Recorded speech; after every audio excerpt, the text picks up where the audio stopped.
हम बात कर रहे थे रस निष्पत्ति और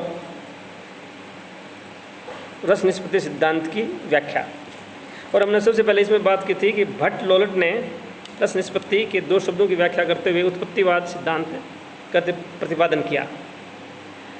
यहाँ प्रश्न ये उठता है कि रस निष्पत्ति के संबंध में कि मूल भाव और नट में क्या संबंध है। मूल भाव और नट में क्या संबंध, अर्थात जो अभिनय करता है अभिनेता या कलाकार उसके अंदर और जो मूल भाव होता है उसमें दोनों में क्या संबंध है। इस प्रश्न पे विचार करते हुए सबसे पहले तो ये जान लेना ज़रूरी है कि रस निष्पत्ति सिद्धांत की स्थापना नाटक की दृष्टि से हुई थी। उस समय नाटक ही था, काव्य नहीं था। इस प्रश्न के ऊपर भट्ट लोलट ने भी विचार किया और उन्होंने इस प्रश्न को उठाया कि रस की निष्पत्ति किसके हृदय में होती है, नट के यानी अभिनेता के या दर्शक के। क्या नट या अभिनेता भी इस रस का अनुभव करते हैं। एक प्रश्न ये भी था कि जिस रस की उत्पत्ति होती है, जो कलाकार मंच पे प्रदर्शन करते हैं, जो अभिनय करते हैं, क्या उनको भी रस का अनुभव होता है, क्या वो भी रसास्वादन करते हैं। दूसरी बात, सामाजिक या दर्शक अभिनेता के कृत्रिम प्रदर्शन से किस प्रकार प्रभावित होते हैं। जब नाटक देखते समय दर्शकों को या काव्य सुनते समय श्रोताओं को इस बात का पता होता है कि मूल पात्र कोई और हैं, ये अभिनय करने वाले अभिनेता हैं या नट हैं, तो जब उनको मूल का पता होता है तो कृत्रिम प्रदर्शन से, बनावटी प्रदर्शन से वो प्रभावित किस प्रकार होते हैं। उनके विचार अनुसार मूल भाव स्थायी भाव की स्थिति तो मूल पात्र में ही रहती है। भट्ट लोलट कहते हैं कि जो स्थायी भाव जो होता है या जो मूल भाव होता है, इसकी स्थिति तो पात्र में ही रहती है, किंतु अभिनेता जो होते हैं ऐतिहासिक पात्रों का अनुसरण करते हैं और उन्हें ऐतिहासिक पात्रों का अनुसरण करते हुए देखकर सामाजिक या दर्शक जो होता है वो अभिनेताओं पर मूल पात्र का आरोपण कर लेता है और आरोपण करके रस का अनुभव करते हैं।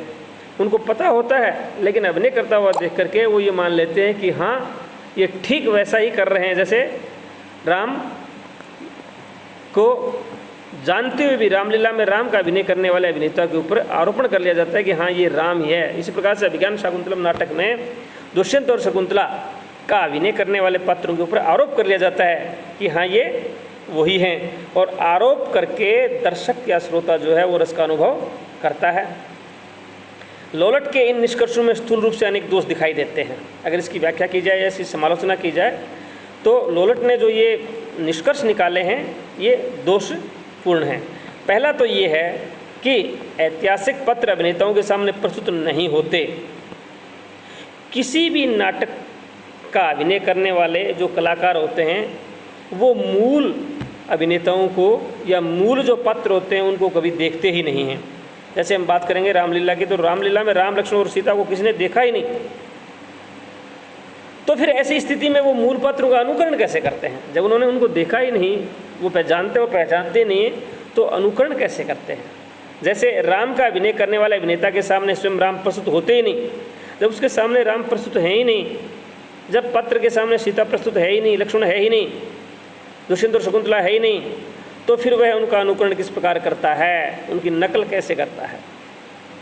दूसरा संदेह उठता है कि कृत्रिम प्रदर्शन या मिथ्या आरोप के द्वारा रस की प्रतीति कैसे संभव है। जब दर्शक को या पाठक को इस बात का पता है कि ये झूठ है, ये नकली है, ये बनावटी है और ये केवल अभिनय है, तो फिर झूठे आरोप के द्वारा रस की अनुभूति कैसे संभव है।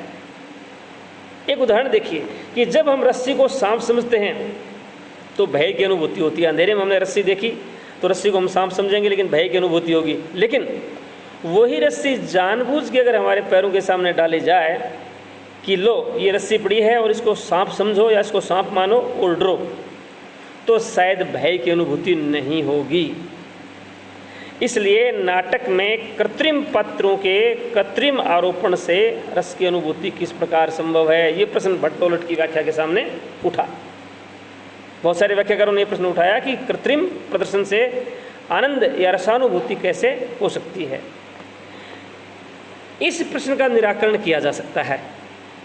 और निराकरण इस प्रकार किया जा सकता है कि हाँ, ये मान लेते हैं, ये बिल्कुल ठीक है कि जो मूल पात्र होते हैं वो अभिनेताओं के सामने नहीं होते।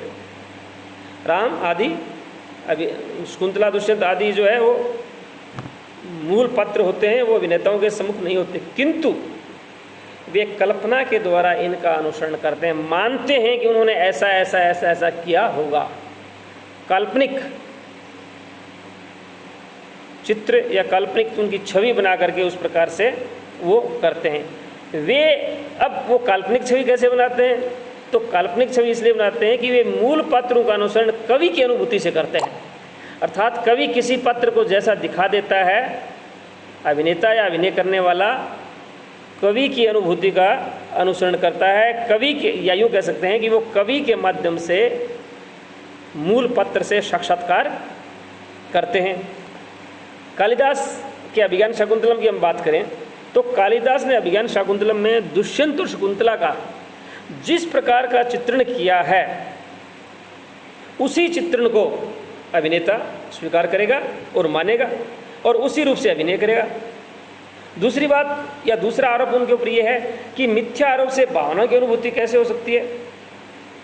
यह आरोप भी ठीक नहीं है, क्योंकि कई बार मिथ्या आरोप से भावना की अनुभूति होती है, झूठे आरोप से भी हम अनुभूति प्राप्त करते हैं। जैसे उदाहरण के रूप में हम देखें कि सिनेमा में या चित्रपट पर अभिनेत्रियों को हम भिखारिन का, वेश्या का, इस प्रकार का अभिनय करते हुए देखते हैं, जबकि हमें पता होता है कि ये अभिनेत्री वह है, उस अभिनेत्री का वास्तविक नाम वह नरगिस है या नूतन है, वैजंतीमाला है, जो भी है, उन सबको हम जानते हैं। लेकिन फिर भी उनके मूल स्वरूप को जानते हुए, उनकी वास्तविक स्थिति को जानते हुए भी हम सिनेमा में या चित्रपट पर उसको किसी भिखारिन अथवा विधवा का अभिनय करता हुआ देख करके द्रवित होते हैं और वैसी अनुभूति या वैसी रसानुभूति करते हैं। क्यों? क्योंकि हम जानबूझकर थोड़ी देर के लिए अभिनेत्रियों को उस कृत्रिम रूप में ग्रहण कर लेते हैं और भिन्न नाम और भिन्न रूप होते हुए भी हम उसी स्थिति में ग्रहण करते हैं जिस स्थिति में वो हमें दिखाई जा रही है और रसानुभूति करते हैं। क्यों? वास्तव में अगर देखा जाए तो रसानुभूति का मूल कारण जो है प्रत्यक्ष या वास्तविक रूप नहीं होता। प्रत्यक्ष या वास्तविक रूप तो रसानुभूति का कारण होता ही नहीं है। हमेशा मिथ्या विधान, झूठ मूठ का जो है एक ताना बाना बुना जाता है और मिथ्या विधान जो है वही वास्तव में इस जगत में रसानुभूति का कारण है। कई बार हम झूठी झूठी कल्पनाएं करके ही आनंद का अनुभव करते हैं। वास्तव में ऐसा हो तो या प्रत्यक्ष में हमारे सामने कुछ ऐसा घट रहा हो तो शायद हमें रसानुभूति होगी ही नहीं। देखिए, सड़क के ऊपर हम एक जो है भिखारी, किसी भिखारी को देखते हैं सड़क पे और वो हमारे नज़दीक आता है तो हम उसको देख करके घृणा प्रकट करते हैं। या कोई चोर घर में घुसता है तो चोर को घर में घुसता हुआ देख करके शोर मचाते हैं। या अगली बात करें कि प्रत्यक्ष दुर्घटना अगर हम कोई देखते हैं तो उस दुर्घटना को देख करके मन में बड़ा भय और घृणा प्रकट होती है। किंतु यही सारे के सारे दृश्य अगर मंच पे देखे जाएं, मंच पे किसी भिखारी का रोल करते हुए देखते हैं या किसी चोर को चोरी करते हुए देखते हैं या किसी असुंदर दृश्य का अनुभव करते हैं या देखते हैं तो हम प्रसन्नता का अनुभव करते हैं, क्योंकि वह मिथ्या है। कई बार ऐसा देखा जाता है कि छोटे बच्चे जो होते हैं या नए दर्शक जो होते हैं वो नाटक देखने जाते हैं, फिल्म देखने जाते हैं, वो अवास्तविक दृश्य को भी वास्तविक समझ बैठते हैं और ऐसी स्थिति में जब भी कोई भयानक या विभत्स रस का दृश्य आता है तो वे आनंद का अनुभव नहीं कर पाते, क्योंकि वो ये मान लेते हैं कि ये सही है और वो वहाँ थिएटर से या रंगमंच से जाने की जिद करेंगे। रंगमंच पे अगर कोई नकली शेर या कृत्रिम सिंह ला करके बैठा दिया जाए तो नाटक देखने वाला बच्चा जो है वो उस शेर को देख कर डर जाएगा और नाट्यशाला से चले जाने का आग्रह करेगा। इसलिए हम कह सकते हैं कि भट्ट लोलट का आरोपवाद वास्तविकता पर आधारित है और ये सही है कि हाँ, हम मिथ्या आरोपण करके ही आनंद की अनुभूति करते हैं। अगर वास्तविकता या सही स्थिति हमारे सामने आ जाए तो हमें आनंद की अनुभूति होती ही नहीं है। खैर, बाद के जो आचार्य आए या जो आलोचक आए उन्होंने भट्ट लोलट के इस मत की तीव्र आलोचना की, बहुत आलोचना की इसकी कि ये सही नहीं है और उन्होंने ये कहा कि मिथ्या आरोप करके आनंद की अनुभूति नहीं होती, लेकिन फिर भी उनका महत्व कम नहीं हो जाता, क्योंकि ये तो मानना ही पड़ेगा कि भट्ट लोलट ही वह पहले व्यक्ति थे जिन्होंने सबसे पहले रस निष्पत्ति संबंधी जो विवाद है उसका श्री गणेश तो किया, शुरुआत की।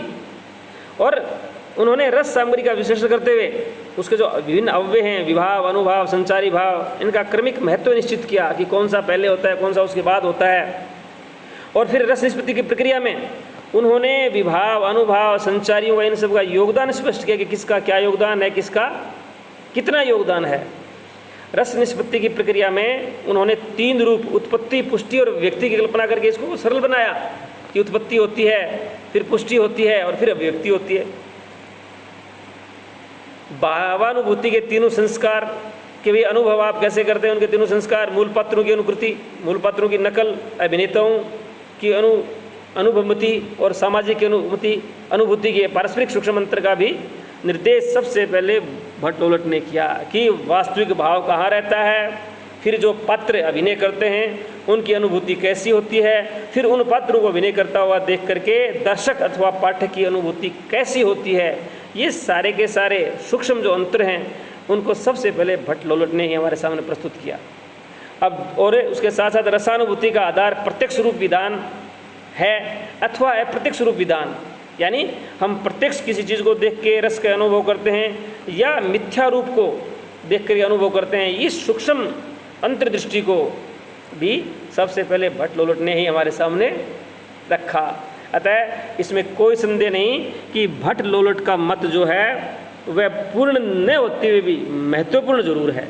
वह पूर्ण तो नहीं होगा लेकिन महत्वपूर्ण जरूर है कि कम से कम ये पहले व्याख्याकार थे जिन्होंने आचार्य भरत मुनि के रस निष्पत्ति सिद्धांत की व्याख्या शुरू की। धन्यवाद।